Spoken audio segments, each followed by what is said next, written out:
Hey everyone, Kyle once again, and welcome back to another video. And here I'm going to be talking about some of the winners from the Oscars.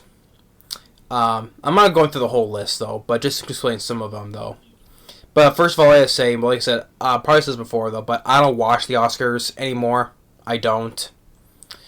Why? Because, well, probably a lot of people, because they don't watch the Oscars anymore. Because, to me, well, probably the main reason is because it's gone too far political. It's an award show, not a political show. You go up there, you accept your award. You explain what a good job you've done for the movie, or working with things, thanking your co-workers, the directors, or your family, friends and family, right? A nice speech about that. You don't go up there. Sometimes you throw out a political thing, which is why last year that was like that was the worst ratings that they had. It was like 15 million viewers. Why? This is why stuff like that, bull crap like that, is why what people don't watch the Oscars anymore. They don't want to watch. They don't want to watch a political show. It's not. It's a freaking award show. I don't know why some of these actors and actresses just don't get that through their thick skull. This is an opportunity. Let me say this in my speech. Bullshit. So that's why I don't watch the Oscars. But in this case, though, but all that aside, but in this case, though, there's something I want to talk about. Some of the winners, I do. First of all, regarding about a movie that I did enjoy. I enjoyed this movie, and this is what won for Best Picture and for Best Director. And that is of Everything Everywhere All at Once. I enjoy that movie. To me, that's what Doctor Strange in the Multiverse of Madness. This is what it should have been. This is what Everything Everywhere All at Once. This is the real version of the Multiverse of Madness. And also, thing is though, and I know I keep on bringing it because. This studio is just going to continue to live in my brain forever, because I'm always keeping harping on A24. To me, they're still such an overrated studio. But when it comes to making their horror films, they're highly overrated. The studio is, and so is their horror films are overrated. I did not like any of their horror films that they've done. But like I said before, when it comes to when they don't make horror movies, I like them. This movie I enjoyed, and this one is the highest grossing movie from that studio. I wonder why. Oh, because it's not a horror film, it makes the most money. And the comedies they did, I liked The Disaster Artist. I enjoyed Uncut Gems with Adam Sandler. Like I said before, best performance that Adam Sandler has done in decades. So when the film more of an action drama movie, when they're not doing anything but horror movies, I've enjoyed from A24. Isn't that kind of funny? I mean, listen, I hate The Witch. I hate Tusk, The Lighthouse. From last year, Men, X. Oh wait, and the two of the most overrated ones from that studio, Hereditary and Midsommar. It Comes at Night, Killing the Sacred Deer. But when they're not doing horror films, I enjoy the other ones. But this one proved it though. Like I said, this one for Best Picture and one for Best Director, and Michelle Yeoh, who won for Best Actress. I enjoyed her. She did a really good job in that movie. And plus, I like Michelle Yeoh as an actress. I liked her in some other films she has done. She's a good actress, and she deserved the Oscar, for winning for Best Actress. She did a really good job in that movie. And then supporting actor, Ki Huy Quan. If you remember, he won for Best Supporting Actor. But if you remember, years ago he was a child actor known for playing Shorty from Indiana Jones and the Temple of Doom, and Data from the Goonies. I'm like, damn, you know? I mean, Shorty from Indiana Jones, the Temple of Doom, and Data from the Goonies. You know, ever since then, he kind of like just dropped off the map after like years later, until years later he just pops up, you know? And he stars in this movie, and I'm like, I almost did not recognize him because he was gone for so long. I didn't even recognize him now, you know? When I saw him in that movie, I was like, that's him from Temple of Doom and the Goonies? Shit, man. And he goes and wins for Best Supporting Actor. And plus, he also won a Golden Globe for Best Supporting Actor as well from this movie as well. I'm like, damn, you know, he just comes back, you know, which I've not seen him in years. He comes back and goes and wins an Oscar for Best Supporting Actor, in which also he's going to be starring in. I think he's going to star in the season 2 of Loki as well. But yeah, and he also did a good job. You know, I liked him. I always liked him in Indiana Jones: The Temple of Doom, and I always liked him as Data from the Goonies. You know. And then Jamie Lee Curtis won for Best Supporting Actress. And of course, I've talked about Jamie Lee Curtis before in the past. I've enjoyed her as an actress. Of course, Halloween, of course. You know, as much as she dislikes her starring in being in The Fog or Terror Train. I'm sorry, Jamie Lee Curtis, that I liked you in The Fog. I liked John Carpenter's The Fog, and I liked you in Terror Train. And the thing is, though, what was it? The show that she didn't like. Oh, Halloween 2. Halloween 2. She didn't like Halloween 2, which why?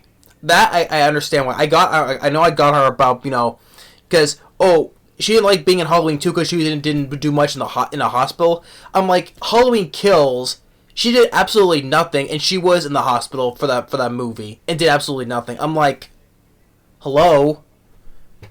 Isn't that kind of being hypocritical? But it was all that aside though. I liked her in other films as well. I enjoyed her in True Lies from James Cameron with Arnold Schwarzenegger, which she was also nominated. She was nominated for a Golden Globe for that movie though, but didn't win. So I think this is the first Oscar she has won though for Best Supporting Actress. But yeah, regardless of that little bullcrap thing though, but some of the films she doesn't like though starring in though. But I like Jamie Lee Curtis as an actress regardless. I liked some of the films that she says that she doesn't like, but I liked her in. Trading Places, I forgot to mention. Trading Places. She was in of course My Girl 1 and 2. Of course, Christmas with the Cranks and with Tim Allen. But I like Jamie Lee Curtis as an actress, so. Despite a little bullcrap that some of the she says though, but I liked her anyway. But she did a good job in this film, Everything Everywhere All at Once. And of course, there's also one for Best Original Screenplay as well.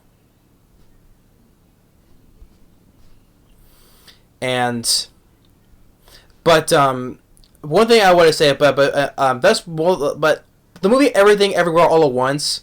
I enjoy the movie. I think it's one of the best film that A24 has done. The studio, like I said, overrated studio. Overrated. Which also the film won for best film editing as well. It also won for best film editing. So yeah. But I think still A24 is an overrated studio though. Just stop making horror films. Okay, and just continue making movies like this. Make films more like this movie, or like The Disaster Artist, or Uncut Gems. If you keep making more movies like that, then I'll probably like you as a studio more.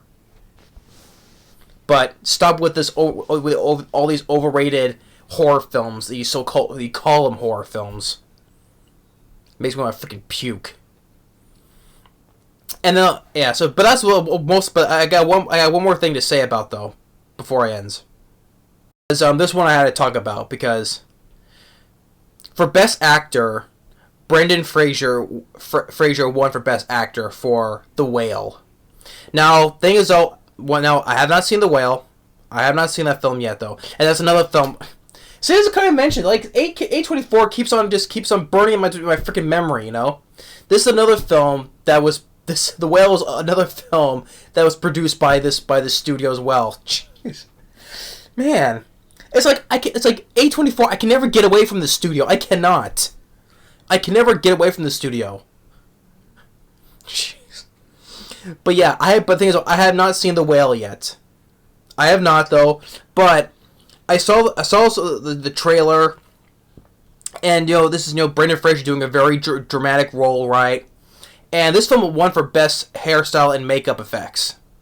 Because I can see, like, because Brendan Fraser, because in the movie he plays an obese guy, and you see all the prosthetic makeup that he wore, right? And he won for best actor.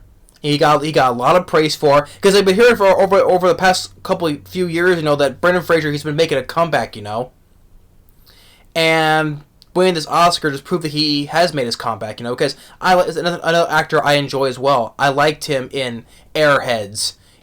I reviewed that film a while back, was with him, Steve Buscemi, Adam Sandler, Joe Mantegna, George of the Jungle, the first movie, the sequel I never saw, but because that was direct video crap though, but he was funny in George of the Jungle. Encino Man. Encino Man is another one that I liked. Encino Man. I like that film. And of course, probably one of the films that he's probably known for starring in The Mummy. From 1999, The Mummy Returns, and then Tomb of the Dragon Emperor. Which honestly, the third film, Tomb of the Dragon Emperor, when I first saw the film back in 2008, I liked it, but over the years, it's like, it's my interest in that film has dwindled down more. If I review the trilogy and I review the Tomb of the Dragon Emperor, it'll be a rant. Sadly, it will be. But Brendan Fraser, he was on the problem though. He was doing the best he could in the third movie though. But as Rick O'Connell, I always enjoyed him from the Mummy movies, especially the first movie. And what was the other film? Oh yeah, of course. How can I forget? I ranted on this long ago. To me, his worst performance was starring in Furry Vengeance. Yes, where he just embarrassed himself in that movie. Furry Vengeance. Yeah. I mean, I don't blame him, but I think it was the wrong choice for him to star in the movie. I mean, he made a fool of himself. I mean, we see him get sprayed by skunks, and he's in the bathtub, naked, boiled with tomato sauce, and the animals gave him a bra to dry himself off, and you see him wearing the bra mistakenly outside. Everyone's looking, right? And I mean, my mom, she thinks that was funny, right? But a lot of people hate the movie, and I'm not a fan of that movie either. I mean, you can check my rant on Furry Vengeance. My review is still up on that, so you can check that out though. But yeah, Furry Vengeance. I think that's what he just didn't do much afterwards. Sadly, well, there was another film called Inkheart. That's a fantasy film, but I have not seen Inkheart. I have not yet still. But I have not seen The Whale though. But this dude, it looks like his most dramatic performance he's done, and he won the Oscar for it. I'm like, what? I like Brendan Fraser. You know what? I think he deserves the Oscar, because a guy like him, when you see the films that he's done, you don't see him as an Oscar winner though. But when you see, I think everyone deserves some actors and actresses deserve a chance to win an Oscar. The thing is though, and what? I think he deserved the Oscar. He does, because I like him as an actor, and plus, I think Adam Sandler, I think he was robbed of an Oscar for his role in Uncut Gems. Gave his best performance he has done in years. A very, very dramatic performance, because he can do dramatic performances like he did in Punch Drunk Love or Reign Over Me. He can do drama stuff. And Uncut Gems was a perfect, his best film he's done yet. I think he should have been nominated for an Oscar for that film. He was robbed of that. And it was the same thing, with Val Kilmer from when he did Tombstone. I think he was robbed an Oscar for that. That's my favorite performance of his from Val Kilmer. I think he was robbed of an Oscar for that. And also, what my dad says, that Tom Cruise, he was robbed of an Oscar from starring in Jerry Maguire. I know Cuba Gooding Jr. won for the supporting actor though, but my dad said that ever since Tom Cruise did not, I think he didn't. I think he didn't get. Was he nominated for Jerry Maguire, Tom Cruise? I think he was nominated, or he didn't though. Either way, he didn't get nominated or didn't win though. That's the moment what my dad said that he didn't stop watching the Oscars from way back then in the '90s because of that. You know, show me the money. But yeah. But I think some other people deserve a chance to get to do an Oscar unless they give a really good performance.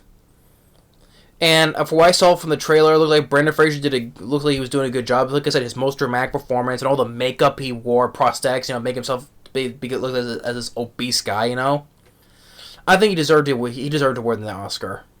Like I said, from back then, from starring in The Mummy as Rick O'Connor up until now, I think he deserved that Oscar to win. But yeah, this is my little take on some of the Oscar winners. I didn't go through the whole list, because I just want to talk about the film Everything Everywhere All at Once, because I enjoy it. It's a film I enjoy, and about Brendan Fraser's Oscar-winning role. And like I said, both those films from A24. Like I said, I can never escape from that freaking studio. I can't. Jeez, I'm like, if you do more films, like if I see The Whale, probably maybe I'll like it because I think Brendan Fraser. I like Brendan Fraser, so. I think he'll do a good. And plus, it's directed by Darren Aronofsky. He did the film Requiem for a Dream years back. I like that film. Wasn't really big on Black Swan though, but I like Requiem for a Dream. But listen, I can never escape from A24. I just cannot. But I'll eventually give The Whale a watch. See how good that Brendan Fraser has done. But Everything Everywhere All at Once, I enjoy the film. And those Oscars had Michelle Yeoh, Jamie Lee Curtis, Kei Huy Kwan, Oscar-winning deserving Oscars, Best Picture, Best Director, and Best Film Editing. But I enjoy it. But I enjoy that movie as well. So this is my thoughts on some of the Oscar winners, the winning Oscars. But I said I don't watch the Oscars anymore. But I had to bring this up because of some of the things that what the Oscar winners were. So. But anyway, thanks for watching. Stay tuned for the next episode review of Ningen Fusion, then Tomo-chan as a Girl later on, and back on to reviewing more of the Steven Seagal directed video movies. So thanks for watching. Stay tuned for more, and we'll see you next time. Later.